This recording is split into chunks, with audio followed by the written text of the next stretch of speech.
ஓம் ஸ்ரீ குருப்யோ நமஹ. ஓம் ஸ்ரீமத் பகவத் கீதா. கிருஷ்ணரின் கீதையின் ஒரு துளி என்கின்ற இந்த யூடியூப் சேனலை பார்த்து கொண்டிருக்கும் அனைத்து சகோதர சகோதரிகளுக்கும் அடியேனின் அன்பான வணக்கங்கள். எல்லாரும் எப்படி இருக்கீங்க?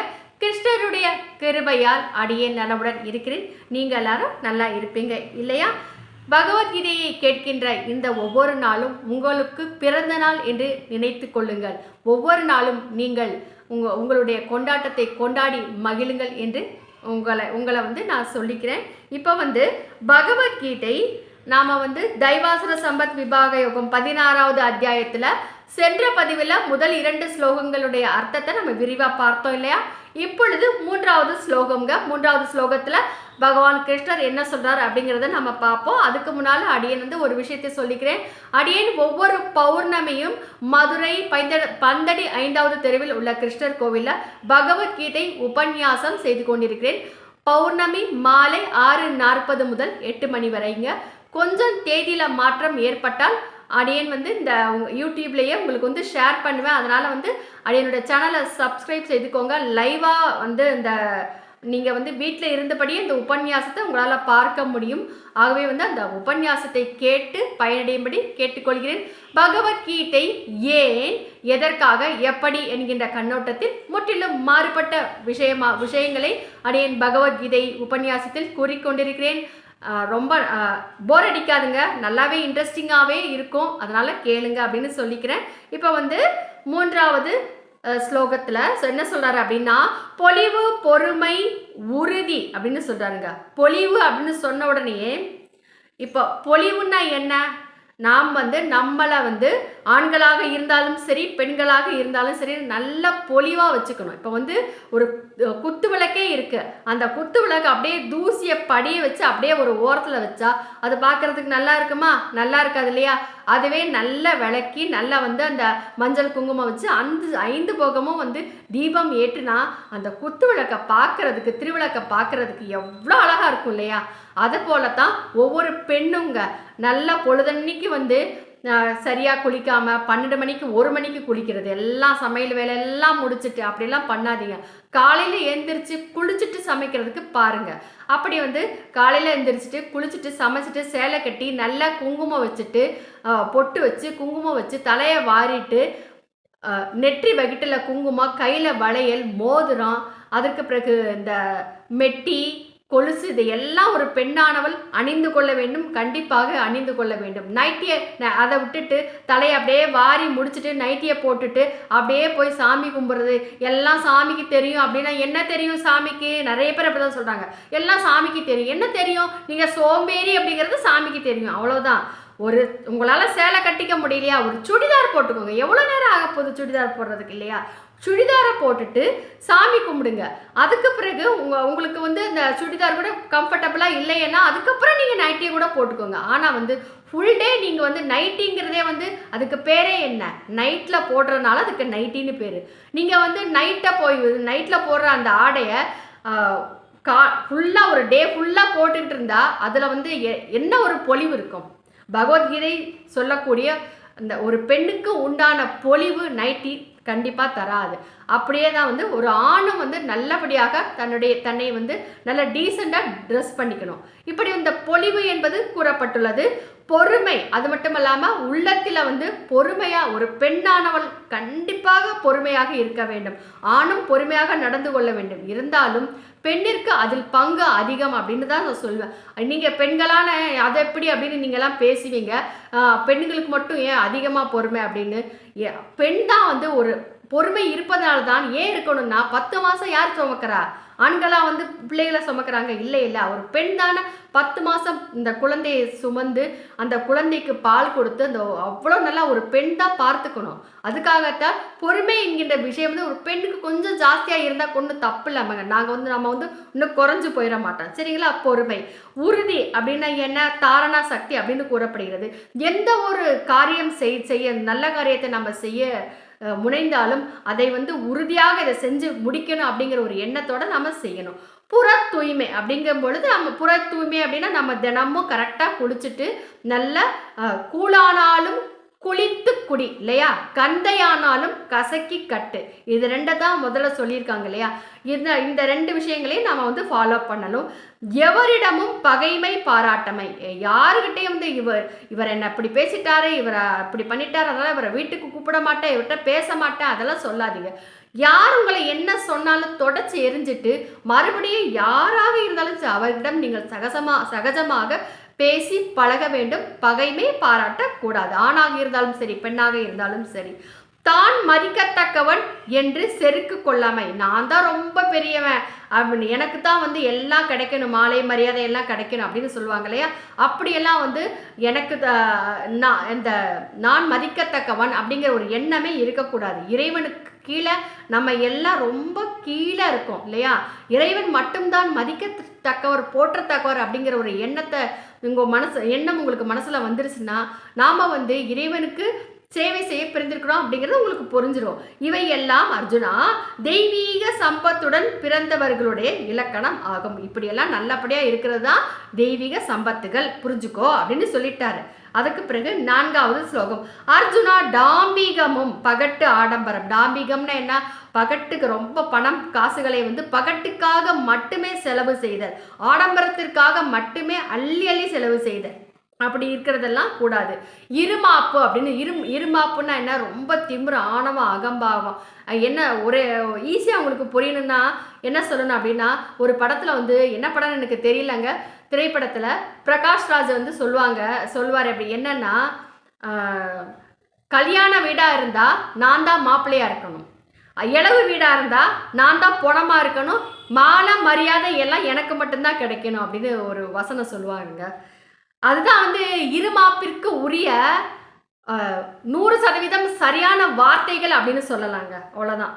இப்படி வந்து இந்த தற்பெருமை கொள்ளாமல், இருமாப்பு கொள்ளாமல் இருக்க வேண்டும். தற்பெருமையாக பேசுறது, எனக்கு வந்து என்கிட்ட அது இருக்குது இது இருக்குது, உங்ககிட்ட என்ன இருக்குது, என் பிள்ளை அதை படிச்சுட்டா இதை படிச்சுட்டா, ஃபாரின்ல போகிறான் வேலை பார்க்குறான், இந்த தற்பெருமையெல்லாம் வேண்டியது கிடையாது. உங்களை பற்றி நீங்கள் எப்படி இருக்குங்க அப்படிங்கிறது நீங்கள் சொல்லித்தான் மற்றவங்களுக்கு தெரியணும் அப்படிங்கிறது கிடையாது, அவங்களுக்கு தானா தெரியும். கோபம் இருக்கக்கூடாது அப்படின்னு, கடுமையான சொற்களை பேசுவது கூடாது. அஞ்ஞானமுமே அசுர பண்புடன் பிறந்தவர்களுடைய இலக்கணம். இதெல்லாம் யார்கிட்ட இருக்கோ அதுதான் அசுர பண்பு அப்படின்னு சொல்றாரு. அது அவங்களுக்கு வந்து உண்டான இலக்கணம் இதுதான் அப்படின்னு சொல்றாரு. இப்பொழுது 5வது அத்தியாயம். தெய்வீக பண்பு மோட்சத்தை கொடுக்கும். மோட்சம்னா என்ன, இறைவனிடம் கொண்டு போய் சேர்த்துவிடும், பிறவி கிடையாது. அசுர பண்பு பந்தத்திற்கு காரணமாக ஆகி நம்மை மீண்டும் மீண்டும் இந்த உலகத்தில் பிறக்க செய்யும் அப்படின்னு சொல்றாரு. அர்ஜுனா தெய்வீக பண்புடன் பிறந்திருக்கிறாய் அப்படின்னு சொல்றாருங்க. ரொம்ப அற்புதமான வார்த்தைகள். அர்ஜுனன் தெய்வீக பண்புடன் இருப்பதால் தான் அவனுக்கு வந்து பகவத்கீதை கூறப்பட்டது கிருஷ்ணரால. அவரால் பகவத்கீதையை சரியாக புரிந்து கொள்ளவும் முடிந்தது. பகவத்கீதையை முதல்ல யார் சொன்னாலும் சரி, அதை வந்து சரியான விதத்தில் புரிந்து கொள்வதற்கு நமக்கு என்ன வேணும்னா, நமக்கு வந்து தெய்வீக பண்புகள் இருந்தால் தான் நம்மளால் வந்து சரியான முறையில் அதை புரிந்து கொள்ள வேண்டும். அது வந்து உங்ககிட்ட இருக்கு, அதனால ஆகவே வருந்தாதே அப்படின்னு சொல்றாரு. நீ வருத்தப்படாத அப்படின்னு சொல்றாரு. 6வது, இறைவனே வந்து தன்னுடைய பக்தன்கிட்ட வருத்தப்படாத அப்படின்னு சொல்றாரு. எவ்வளோ ஒரு நல்ல விஷயம் பாருங்க, கேட்கறதுக்கு எவ்வளோ நல்லா இருக்கு இல்லையா. 6வது ஸ்லோகம். அர்ஜுனா இவ்வுலகில் தெய்வ பண்பு உடையது என்றும் அசுர பண்பு உடையது என்றும் உயிரினங்களின் படைப்பு, அதாவது மனித சமுதாயங்கள் இருவகையாக உள்ளன. சரிங்களா, இது உங்களுக்கு புரிஞ்சிருக்கும். தெய்வ பண்பு உடையவர்களை பற்றி இதுவரை விரிவாக நான் சொல்லிட்டேன். இனி அசுர பண்பு உடையவர்கள் இன்னும் என்னென்ன வேண்டாத வேலையெல்லாம் பண்ணுவாங்க அப்படிங்கிறத நான் சொல்லிட்டே வரேன் கேளு அப்படின்னு சொல்றாரு. விரிவாக என்னிடம் கேட்டுக்கொள் அப்படின்னு சொல்றாரு. 7வது ஸ்லோகங்க. அசுர இயல்பு உடைய மக்கள் செய்யத்தக்கதில் ஈடுபடுவது பற்றியும் செய்யத்தகாததிலிருந்து விலகுவது பற்றியும் அறியார்கள் அப்படின்னு சொல்றாரு. எது செய்யணும் அப்படிங்கிறது அவங்களுக்கு தெரியாது, எது செய்யக்கூடாது அப்படின்னு தெரியாது. ஏனென்றால் ஐம்புலன்களின் ஆளுகைக்கு உட்பட்ட அவருடைய மனம் தனக்கு பிடிச்சதை வந்து செய்ய தூண்டும். அது சரியோ தவறோ அப்படிங்கிறத யோசிக்கிற சிந்தனை வந்து அவங்களுக்கு இல்லாமல் இருக்கும். ஆகவே அவர்களிடம் இந்த புற தூய்மை அப்படிங்கிறது இருக்காது. நல்ல சுத்தமாக பொலிவுடன் இருக்கணும் அப்படின்னு அவங்க நினைக்க மாட்டாங்க. அதே மாதிரி அகத்தூய்மை என்பது என்ன, உள்ள தூய்மை, அது கண்டிப்பாக இருக்காது இல்லையா. இரண்டுமே இல்லை. அதனால் அவங்களுக்கு என்ன இருக்காது? நன்னடத்தை இருக்காது இல்லையா? நன்னடத்தை இருக்காது. அதனால் அவங்க என்ன பண்ணுவாங்க? உண்மையாக எதுவுமே பேச மாட்டாங்க அப்படின்னு சொல்கிறாரு. இப்பொழுது 8வது ஸ்லோகம்ங்க. உலகம் ஆதாரம் அற்றது, முற்றிலும் பொய்யானது. இந்த உலகம் வந்து எந்த ஆதாரம் அற்றது. நாம் வந்து இன்னைக்கு என்ன நமக்கு கிடைக்குதோ, இன்னைக்கு நாம் என்ன வாழ்கிறோமோ அதுதான் என்னுடைய வாழ்க்கை, அவ்வளோதான். ஏன்னா வந்து இந்த உலகத்தில் நாம் அனுபவிப்பதற்காகத்தான் பிறந்திருக்கிறோம். ஆகவே வந்து இறை பக்தி, நல்ல விஷயங்கள் இவையெல்லாம் தேவையில்லை. ஏன்னா நான் அனுபவிக்கிறதுக்கு நான் என்ன வேணாலும் செய்வேன் அப்படிங்கிறது என்று கூறுவது தான். ஈஸ்வரன் அற்றது தான், இறைவனே இல்லை அப்படின்னு சொல்கிறாங்க. தானாகவே எப்படி? ஆண் பெண் உறவினாலேயே உண்டானது அப்படின்னு சொல்கிறாருங்க. ஆகவே காமத்தையே அடிப்படையாக கொண்டது. இந்த ஆண் பெண் உறவினால் காமத்தை அடிப்படையாக கொண்டது மட்டும்தான் இந்த உலகம் அப்படின்னு சொல்கிறது. அப்படின்னு யார் நினைக்கிறாங்களோ, போகன் படம் பார்த்துருப்பீங்க இல்லையா? அந்த போகன் படத்தில் வர்ற ஹீரோ என்ன பண்ணுவார்?